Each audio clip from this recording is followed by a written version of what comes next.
Welcome to Boxing During Dinner. Armando Alvarez, David Barry, Victor Bermudez. We're back again after a couple of weeks, right? It's the middle of summer. We all got kids. We all got stuff to do. Victor was barely getting any sleep with the Olympics, producing boxing, taekwondo, wrestling. I would text Victor like at 5 in the morning if I was up, like, "Yo, man, I watched this fight" or whatever. But glad the three of us are together. And a quick word from our sponsors, right? I would be a very bad realtor if I didn't mention that I'm part of Compass. So if you're watching and you need to sell your home, buy a home, rent, whatever, contact me, Armando Alvarez. I'm sure Alex could put my name and my email address or and number right across the screen. I love how shameless we've become. I'm into it. But I always say lots to talk about, right? Because it is boxing. There's always lots to talk about. Victor, our own Victor Bermudez, talked today to the hottest boxer in boxing right now. No, I'm not talking about Canelo Alvarez. I'm talking about Jake Paul, the guy who, causes the headlines, who has a bunch of millions of views, maybe even billions, and who was signed by Showtime. Crazy enough, signed by Showtime, right?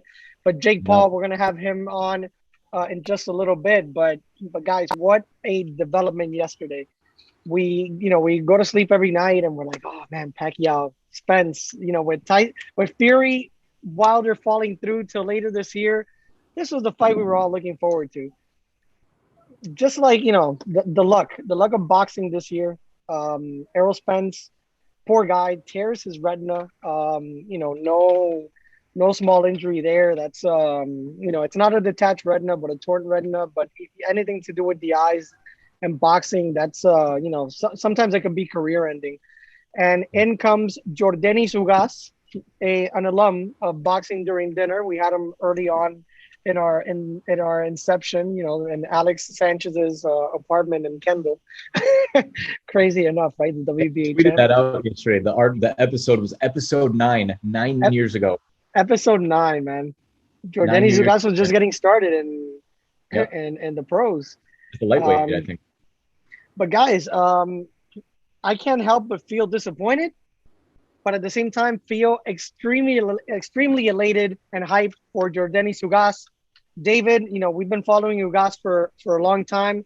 First, tell me your thoughts about Spence getting injured, this fight falling through, but the big opportunity that Yordenis Ugas has right now.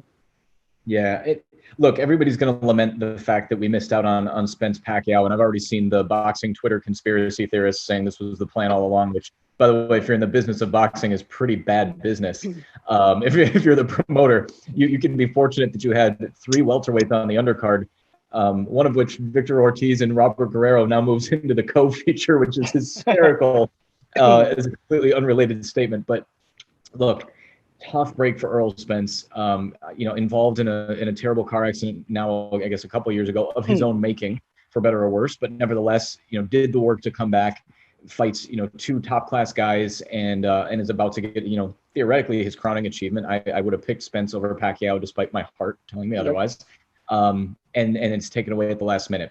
It sucks, but we've gotten used to a lot of fights being taken away from us. But I agree, especially as in the Cuban American environment that we live in here in Miami. And I've always said for as long as I've been on this show that I feel like an adopted part of it. You can't really be in this community, especially with what's going on with Cuba right now and the outspokenness of Yordenis Ugas, a guy who did everything he could to earn his title. And some people are frustrated with how it happened, but nevertheless, that's not his fault. That's the WBA's fault. We can talk about them a lot this week too. But Nevertheless, I'm excited for Yordenis Ugas, and for anybody who's not heard of him, I'm going to guess that the general boxing public has not, or the general Manny Pacquiao fan watching boxing public has not. Yordenis Ugas can win this fight. Whether or not he'll get the scorecards that would tell him so is a different story. But this is a pretty complete fighter who's added some power over the years, especially as he's moved up in weight, which is not as common. But he's gotten stronger on his punches. And at a minute, look, he's not a huge knockout puncher, but he's a competitive puncher. And I think this is a real fight. I'm leaning Pacquiao still, but this is by no means a disappointment for real fight fans who know enough about the sport. I agree, and Victor, and for for Spence, we mentioned the disappointment, right? This is a guy that for years we've been talking about Spence and Terrence Crawford, a fight that may or may never, may never happen, right? It may happen, may never happen.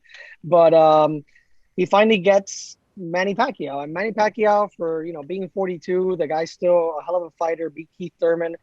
That would have been, like David said, his crowning achievement. Now on this, on the same, on the same token, right, or on the flip side, talking about two different things, right? On the flip side is Yordenis Ugas. Same token, it would be the crowning achievement of his career, and I think of Cuban boxing, because I actually asked this to you guys in the chat, and then I called Santos Perez of the Miami Herald, and I asked him, Santos, would this be the biggest Cuban win in my lifetime? Because Rigondeaux against Nonito Donaire was a huge win.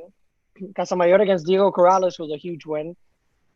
Santos said you would have to go back to when Luis Manuel Rodriguez beat Emil Griffith. This is in the 60s. Yeah.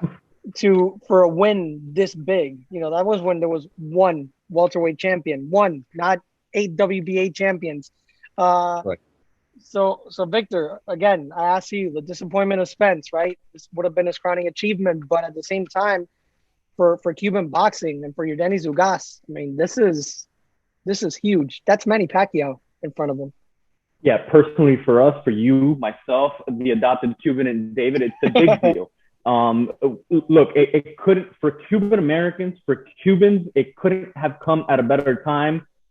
Coming out of the Olympics, having seen Cubans go through 5 of the 8 men weight classes and medal in 5 of those with 4 gold, 1 bronze. What's going on in the country? It's a big deal. Every Cuban American should feel excited. Every Cuban should be excited. There's always been the knock of they're great amateurs, not necessarily great pros. But I think if you're a boxing fan, if you're a premier boxing fan, if you're an Al Heyman fan, if you're a boxing fan in general, this should excite you, because credit to Al Heyman, credit to Premier Boxing, credit to Fox for stacking an undercard and not having this go away for a couple months, as we saw with Anthony Joshua and Tyson Fury. Credit to boxing for the first time in a long time, because we love to, for shit on boxing, for the promoters, to the organizations, to the WBC, the WBA, all of these guys that we like to just pile on. The fact that they had this happen to them, and within minutes, it's the moment the news broke, they broke with each other. Hey, Spence is out, Ugas is in.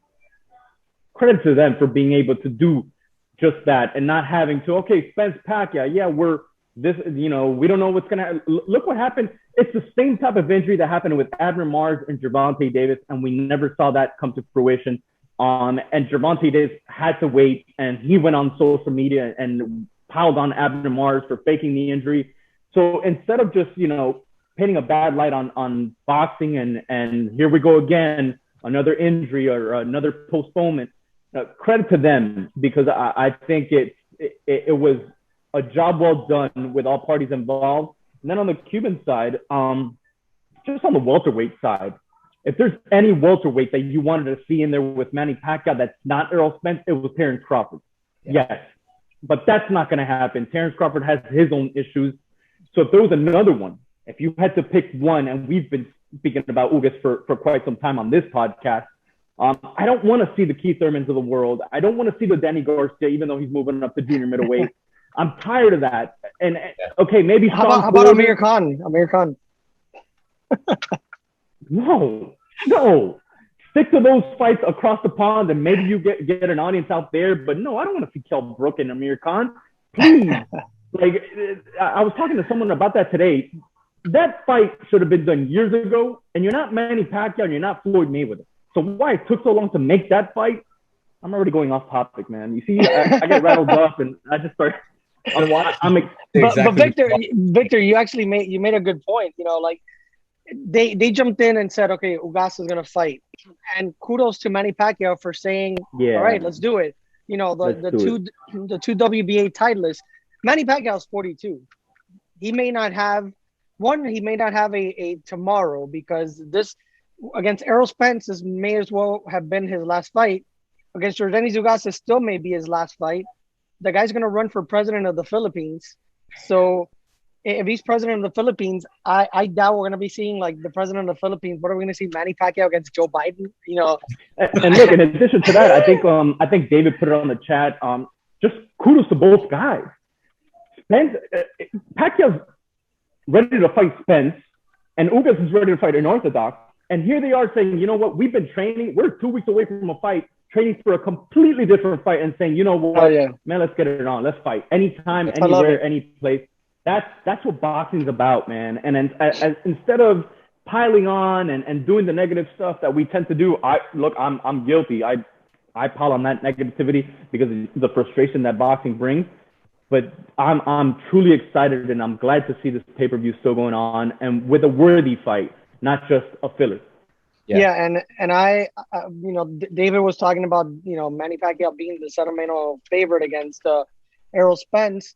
I would have loved to have seen a Pacquiao win for his legacy and all that. I love Errol Spence as well. Truth be told, I thought Errol Spence was going to knock him out probably about the 9th round. He's just too big, too strong, long arms. He just would have been a terrible matchup for Manny Pacquiao. Yordenis Ugas, it's a closer fight. Yordenis Ugas doesn't have he has the amateur mileage. He doesn't have the pro mileage that Manny Pacquiao has. I'm leaning with Yordenis Ugas. I mean, I think he's a guy who's worked extremely hard to get here. I follow him on social media, and we know he has the boxing skills. I'm not saying because he writes something on social media is gonna win. No, what I want to say is that the guy's dedicated. He has heart. I think his head is in the right place. Like Victor said, with this whole thing going on in Cuba and defending the people, Patria Vida. He's a guy who's probably the most outspoken Cuban I've seen, from all the Cubans that have come, post Castro. He's out there, on social media. Not to say that the other ones don't feel like Yordenis Ugas. I'm sure the majority of them, if not all of them, do. But Yordenis Ugas is out there. I mean, he's outspoken, and I think he's gonna put this out in the forefront. Knowing him, he was at the White House, with the Cuban flag, protesting. So to us, to us three, the three Cubanos here, right? Including the one from Rochester. We feel that in our heart. So kudos to Yordenis Ugas. I think I'm picking him. I think he's gonna be he's gonna win. It's gonna be a close fight. Will he get the decision? We don't know. It depends if the 3 judges from this past weekend of Michael Fox and Gabriel Maestre. I was trying to stay positive. Yeah, we can. Well, let's do our absolute best to leave the WBA out of this conversation to the best of our ability, because we have. I agree. I like the positive energy that we've got so far. Enough people are going to talk about them, and we'll at least 1 week to do that. And not you wanted positivity, but I'm going to throw another little negative news story. We're going to have Jake Paul. That's not the negative. That's the extreme positive. We're going to have him on in a couple of minutes. But really quickly, guys, we mentioned Fury, Wilder out. The Donaire and Casimero just falling through because of comments made towards Donaire's wife, and Donaire said, "You know what? Talk about my wife. F you, bro. You're not gonna fight me." And the random testing. Let's clarify. That too. But yeah, insult the wife. That's a no go.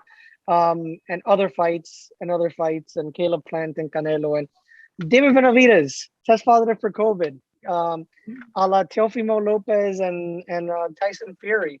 I'm not gonna make any statements. You guys do as you wish or whatever.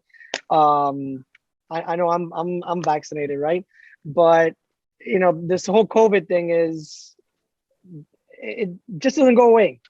And it's aside from, I mean, in the grand scheme of things, affecting boxing isn't that big. It's affected families. It's affected people. I know a bunch of people right now who have COVID and are sick.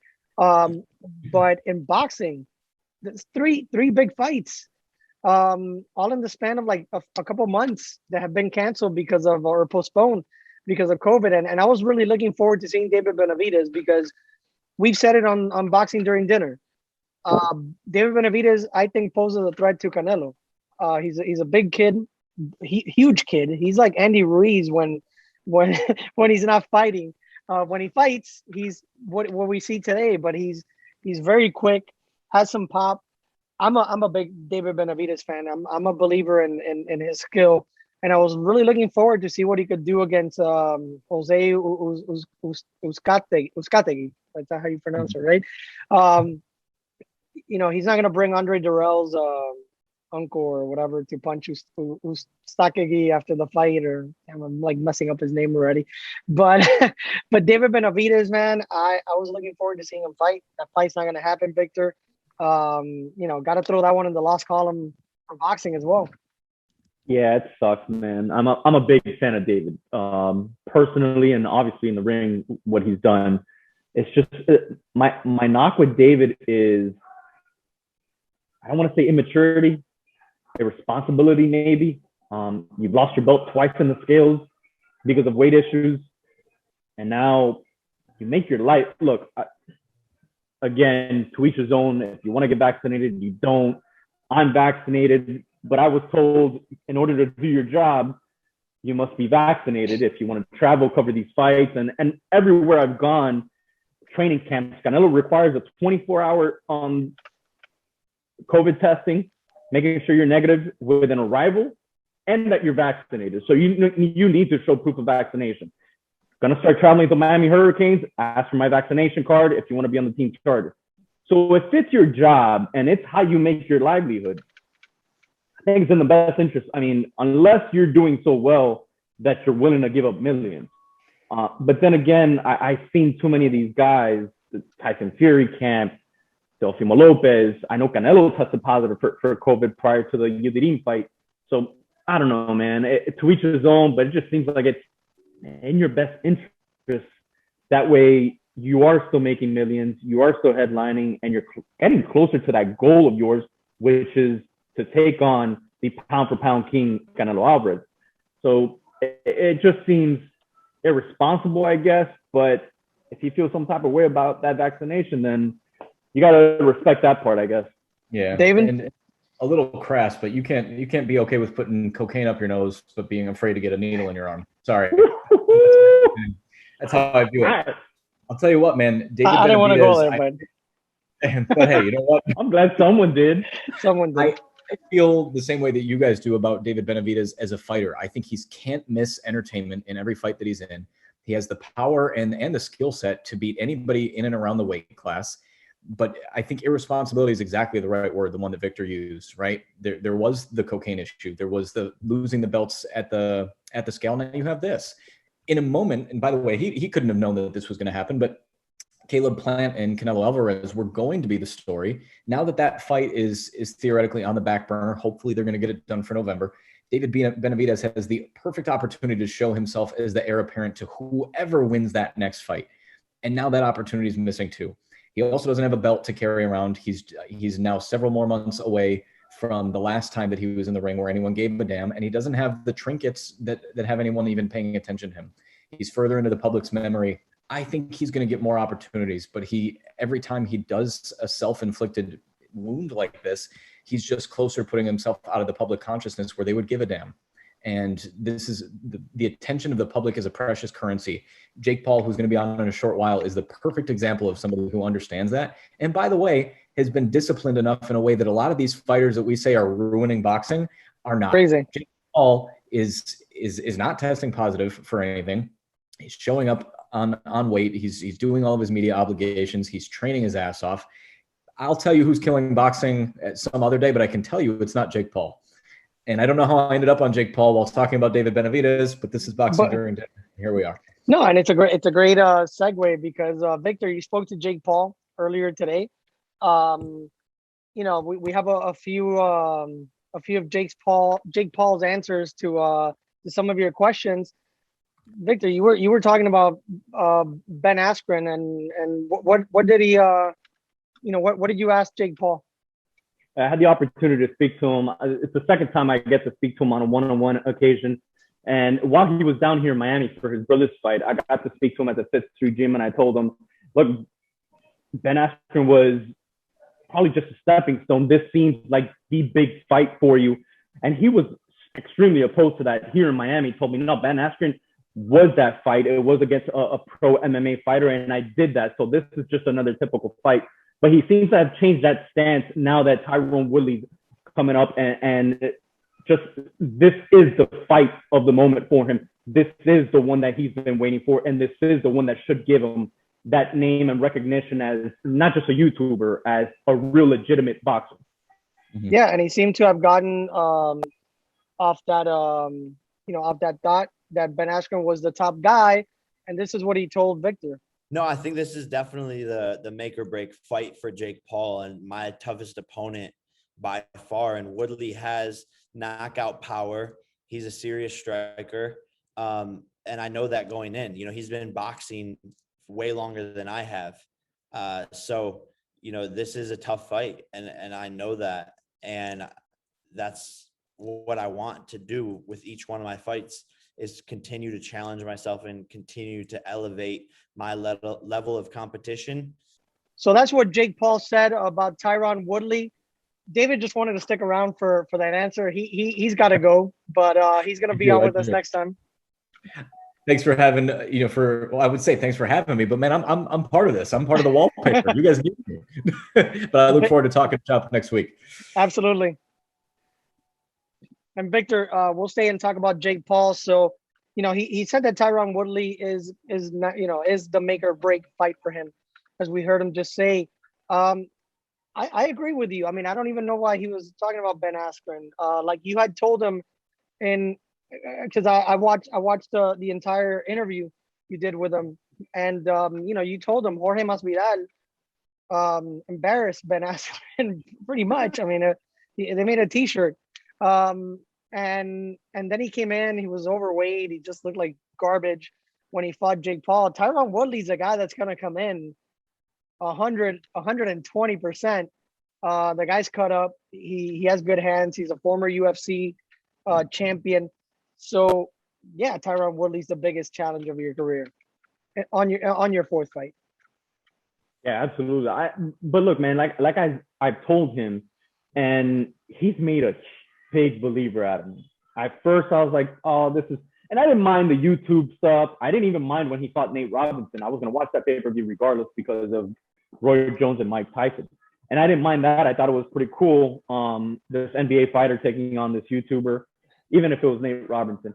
And I was actually rooting for Jake because I do feel there's a lot of NBA players that think they're about that life and they can throw hands with whatever. And you've gone to private school the majority of your life, and you go to AAU camps, and you haven't had that upbringing that a boxer has had. And to a certain point, Jake Paul is from Ohio, Cleveland, Ohio, wasn't brought up, with a silver spoon in his mouth, at least from what he has told me. But then he made got a following from his YouTube and social media. But I just don't think Nate Robinson had been through, and I could be wrong. I don't know much about Nate Robinson, but I don't think Nate Robinson took it as serious. And I think that's the issue. That is the issue with these guys. They haven't taken him seriously. They thought it's just a YouTuber, just a guy on social media. And Jake Paul, to his credit, takes this serious. Like, he is in there in training camp. He does spar. He has had his nose broken. He does train with Sugar Shane Mosley, with Evander Holyfield, Hall of Famers. So he does take this seriously. And Ben Askren just wasn't. We could tell by the way he got into the ring, overweight, sluggish, and got knocked out rather quickly. Oh, dude, if you're and who was the professional there? For as much as these people, he's a bad name for the sport. I mean, I know Ben Askren wasn't a professional boxer, but he's a professional athlete. The guy's an a very, very accomplished wrestler. Aside from his MMA career, Bellator champ. Ben Askren comes out and like you said, embarrasses himself against Jake Paul, who looked the part of the professional in that fight. So, and a lot's gonna be said about Jake Paul. Listen, I know he's the Disney Channel guy. He's the YouTube guy. He's You're getting knocked out by the Disney Channel guy. That's kind of embarrassing.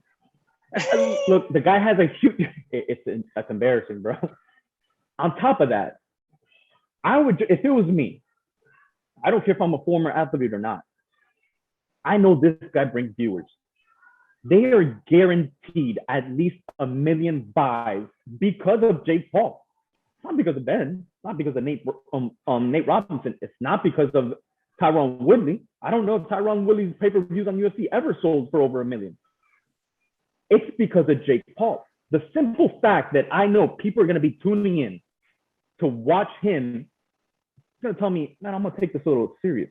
I'm going to show up. I'm going to show him what I'm going to do. I'm going to embarrass the Jake Paulers. I'm going to embarrass Jake Paul. I'm going to embarrass Logang. And I'm going to put, bring eyes. The eyes they brought, I'm going to put them on me. I'm going to be the attention seeker that night. I'm going to be the one garnering attention. And it seems like they just thought this was going to be a walk in the park. That's just the simple fact that he can sell would tell me, man, I'm going to train for this fight. Look, and like I was saying, a lot's going to be said about these guys, right? About Jake Paul. Accusations have come up. Firas Zahadi, who's a famed MMA trainer, he went on today or yesterday and said that he believes he's going to come in with performance enhancing drugs, and that's why he's going to win, because that's the only way to beat Tyron Woodley. There's going to be testing. If he tests positive for steroids, he's going to get caught, right? Or for any PEDs. Look what happened to Jean Pascal. But that's a pretty heavy accusation. And Victor, we're going to listen to Jake Paul, what he told you when you asked him about the steroid accusation, because I laughed. I laughed out loud when I heard what he said. But this is what Jake Paul said. I first look at it as a compliment, and I think these MMA guys are building in excuses because I'm taking their heads off, and they don't know where to run to, so they're finger pointing and blaming. I haven't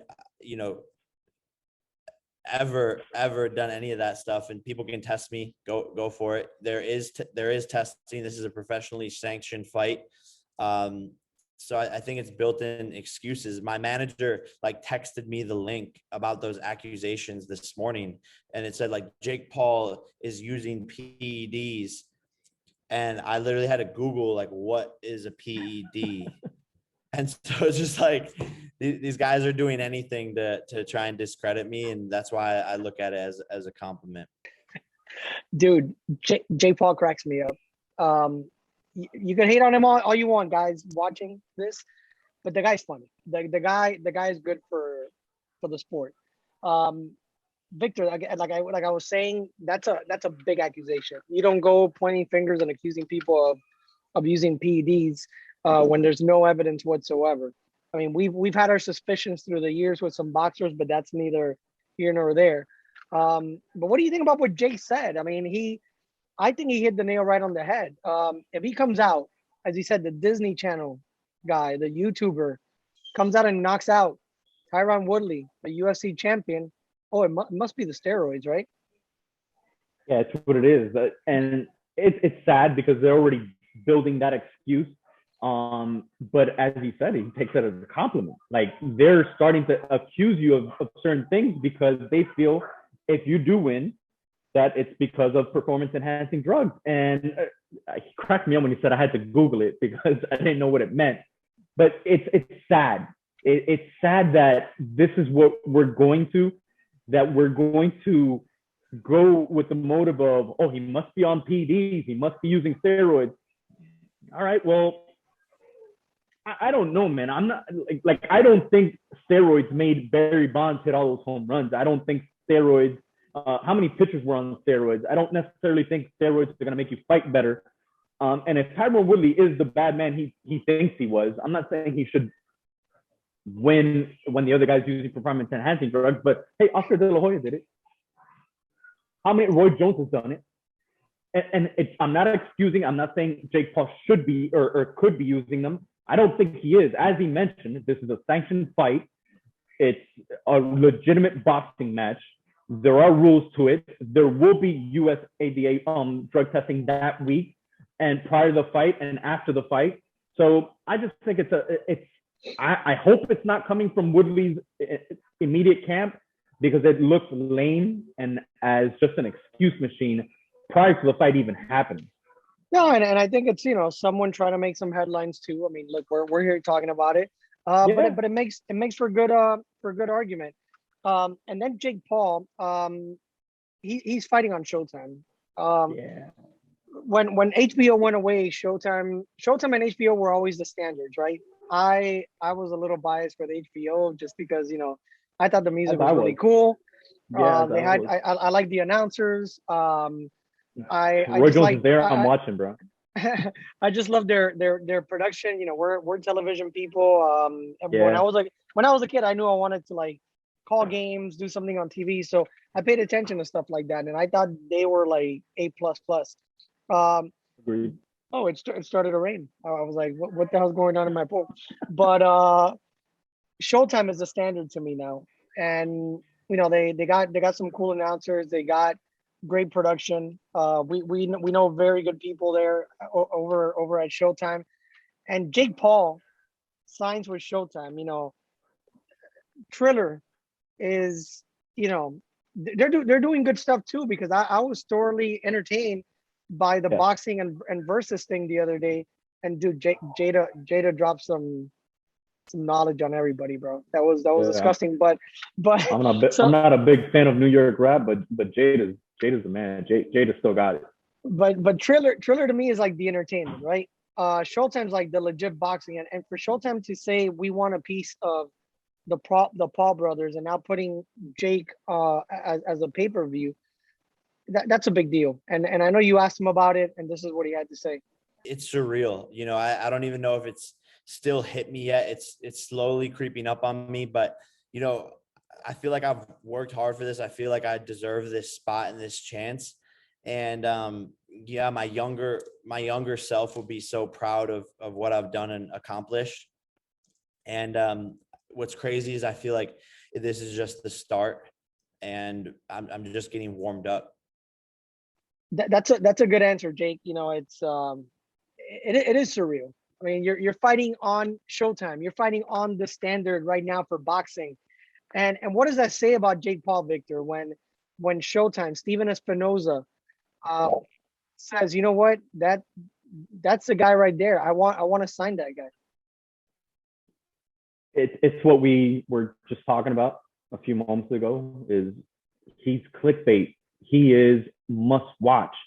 The same way. Look, I give credit to Showtime because I do think they put HBO out of business. I love HBO, but I think it was the fact that they are able to foresee, and it's Steven Espinosa, I would have to give him the credit. I don't know, well, I'm sure there's other people involved and there's people he listens to, but having spoken to him and met with him in years past on numerous occasions, he sees something.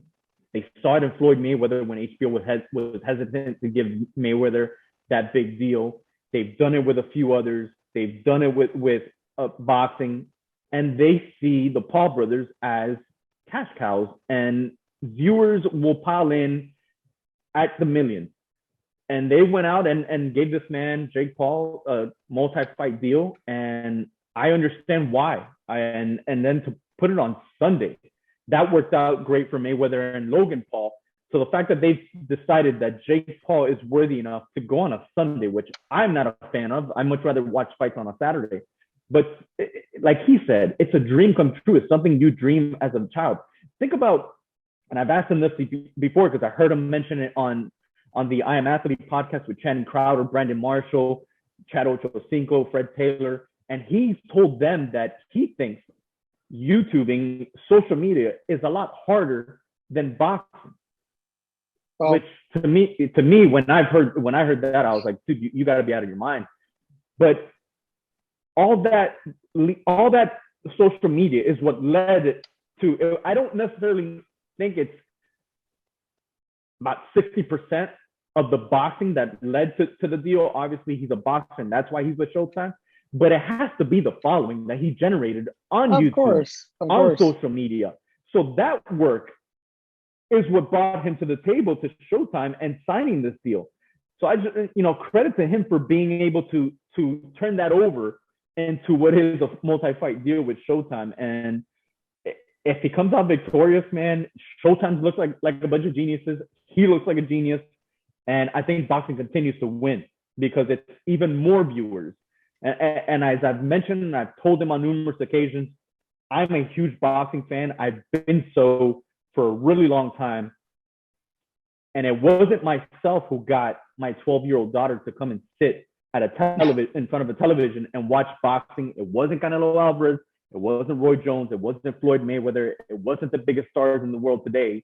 Despite her seeing the relationships that I may have with some and being friendly with some, it was Jake Paul and Logan Paul. And for that, I'm thankful because they turned my 12-year-old daughter into a boxing fan. And now she sits and watches the casual boxing fights with me and texts me, hey, where can I watch this fight? When is this fight happening? So as a father who, yeah, man. So that's, as I told him on numerous occasions, I'm thankful to him because of it, because now I have that bond with my daughter outside of college football, outside of the Miami Hurricanes, outside of the Buffalo Bills and NFL. We have that bond, and it's something that is dear to me because I'm a huge boxing fan. No, and you're absolutely right, because every time I watch TV and I see, oh, this person TikTok star or this person YouTube star, I'm like, who the hell are these people? But they're not, I'm 41. They're not trying to aim to get me, right? I'm the boxing guy who's gonna watch boxing regardless. They're aiming for your daughter. They're aiming for my wife's best friend has 3 boys. Armando, those kids would not give a crap about boxing. Exactly. Ever. You're now a realtor, but you are a great television producer. You have the Emmys to prove it. Your resume says so. The target audience that we always try to reach is what, 18 to 34. Isn't that right? Absolutely. The sales come with the 35 to 54 and the older age groups. Those are the ones that are buying the ads and sales. But as a producer, you're trying to target that young audience, because if you build that young audience, they will more than likely be there till the end, till their dying day. Oh no, because I've been following him since I was 18. So if you're capturing that audience, and I'm going like way into television producing, the fact that they're capturing those even younger, 12-year-olds, 13-year-olds, 14, 15, they're bringing those eyeballs to the sport, man, you won, bro. Yeah, sign me up. And I would throw multi-fight deals at you because it's what's best for business. Yeah, and if you're a boxing person, if you want eyes on your sport, this is the way, man. I mean, when I was growing up, my dad was a big boxing fan, so I was a boxing fan since birth. But aside from Hagler and Leonard and all that, the sensation was Mike Tyson. Mike Tyson was knocking people out. Mike Tyson had Mike Tyson's Punch Out on Nintendo. Mike Tyson, you could say Jake Paul is, this generation's Mike Tyson. Not to say he's nowhere near the fighter Mike Tyson is. I'm saying more in the sense of bringing people that would never watch the sport to watch the sport, the casuals. And these kids, for whether we like it or not, they follow Jake Paul. I think he's doing. I don't think he's doing a disservice to the sport at all. I mean, do I think some of the stuff he says is stupid? Absolutely. Do I think some of the stuff he says is punkish? Absolutely. But he's a guy that calls attention. I remember writing a column for the Miami Herald when I was about 20 years old about Naseem Hamed, saying how good Naseem Hamed was for the sport of boxing. Because my dad, un payaso, he's a clown. The older generation hated Naseem Hamed. I mean, did I enjoy when Barrera kicked his ass? Sure, absolutely. I think everybody did. But was he good for the sport? Damn right he was. Look, something you've mentioned on other podcasts. some might forget this isn't new to boxing. It's not new to combat sports. Did Muhammad Ali not put on some exhibitions against some wrestler in Japan? Have we not seen this before? Yeah. And let's go over to the UFC. Oh, the big, pound your chest and no, we don't. And Dana White, we don't do this. No, we don't. No, we're legit.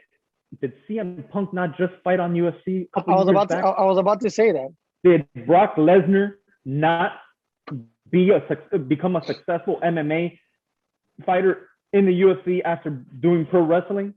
Like, it's not the first time. It's Kimbo Slice from the backyard, Jorge Masvidal. So if you could fight in the backyard, like you said, you had Antonio Inoki fighting Ali. You had, you've gone down the line, CM Punk. How about, dude? This is right around the time like you were watching boxing. Who was on every single pay-per-view fighting a 4-round fight? You got me. Butterbean. Oh my God. And Butterbean was a tough man. Butterbean at what point was a sideshow. Oh, Butterbean should fight Tyson. Oh, he could beat Tyson. Dude, Butterbean fought Larry, ended up fighting Larry Holmes. That's what Butterbean did. So yeah, like this isn't the first time like that's happened. Mickey Rourke fought professional fights, So this is like a tale as old as time. It happens. It's not his fault that he's the biggest, one of the biggest stars in boxing right now with 3 professional fights. It's the era we live in. We, the purists, may not, love it at times, but do I want more eyes on the sport? Absolutely. And I'd rather Jake Paul fight 1 billion times than have some 3 corrupt ass judges rob Michael Fox out of a belt this past Saturday and give it to a Venezuelan who the president of the freaking organization is a Venezuelan. You had commie ass Nicolás Maduro coming out celebrating the win by Gabriel Maestro, the Venezuelan. Gabriel Maestro may be a nice guy. I've never met him. Did he deserve to win? No. That hurts the sport. Not Jake Paul fighting Tyron Woodley. Not Jake Paul, making some dumb comments. Not Jake Paul, making a chain with a pendant of sleeping Conor McGregor for Dustin Poirier. Oh, so good. The judges, the mismatches, that hurts the sport of boxing. So yeah. We've said it in the past. Spare me if you're in that camp saying all that stuff, but you're okay with the bad decisions. Okay, but you're not okay with Jake Paul. All right, I guess we draw the line of at that, but it's just ridiculous, and that's a conversation that we could have on and on and on. But a conversation we will have on and on and on is next Monday or Tuesday, whenever we record boxing during dinner next week, because this weekend is packed with boxing. So I want to go really quick because we don't have much time. Alex Sanchez, as always, is probably going to kill us. But this weekend we have a bunch of fights. We have Vergil Ortiz fighting the toughest challenge of his career against Mean Machine. We saw Mean Machine land a good one on Terrence Crawford before he got stopped. Yep. Who do you like in that fight? I'm going with Vergil Ortiz. I've been a big fan of him, and I've seen him a bunch of times live. That's the future of the sport. I mean, the sport is in good hands.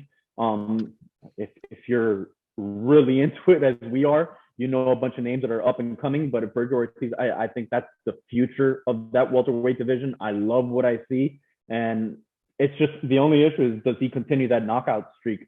But I think I like him to win. I have no doubt that he will win. I agree. Vergil Ortiz by TKO, I think. John Riel Casimero against Guillermo Rigondeaux.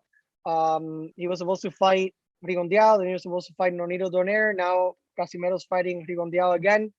That's a tough one to pick. It's a really tough one to pick. Yeah, it hurts me to say, but I think Guillermo Rigondeaux has seen his best days.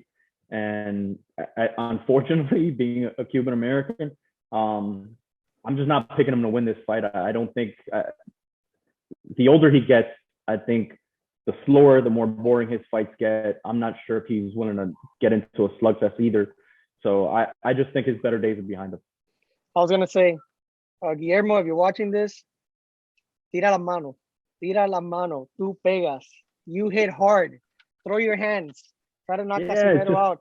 If he tries to do what he usually does, I mean, we saw what happened with him and Ceja. He ended up winning by knockout, but he had to go toe to toe against Ceja, and he was hurt a couple of times. Yeah, so that's the thing. You just don't know what Rigondeaux you're gonna see. You don't know if he's gonna throw his hands or not, or if he's. I think that's a toss-up. Edge slightly to Casimero, but I think they're both gonna have to come out swinging. And the last one, Joshua Franco against Andrew Maloney. And the last one, I felt like I watched that replay of the cut more than that. That guy was played more than the Zapruder film, like in the movie JFK when it's like, how is it, left into the back into the left, or whatever the attorney's saying, right? Or the prosecutor. That fight was controversial as hell. I mean, if it was in the bubble, Top Rank, and Maloney lands a punch, we saw a punch. The rule was a headbutt, and Franco keeps his title. Who do you like in this fight? I mean, I'm picking Maloney this time. I think a wrong will be made right. What do you think? Yeah, I'm with you. I totally agree. And if if things are to work out that way and wrongs do turn into rights, that should be what we see this weekend. So yeah, I'm with you. I feel exactly the same way. So yeah, this has been Boxing During Dinner. David Berry, who jumped off halfway through. He didn't want to hear too much of Jake Paul. He actually had some people coming over, so he had to jump off. He actually had dinner. He actually had to go to dinner. But we'll be on next week. We'll talk about some of the big fights. We're gonna try to bring a guest on to dissect the fights, to dissect everything that's been going on in the sport of boxing. And I'm sure we're gonna have tons of coverage of it's Jake a big Paul week. Up. It's finally that week. It's the finally we get Pacquiao and Ugas, so we should have some good guests, and it's finally here, man. It's not Spence, but it's still Manny Pacquiao. It's must watch. I gotta get my Patria Vida shirt for next week. But until next time, guys, this has been BDD, Boxing During Dinner.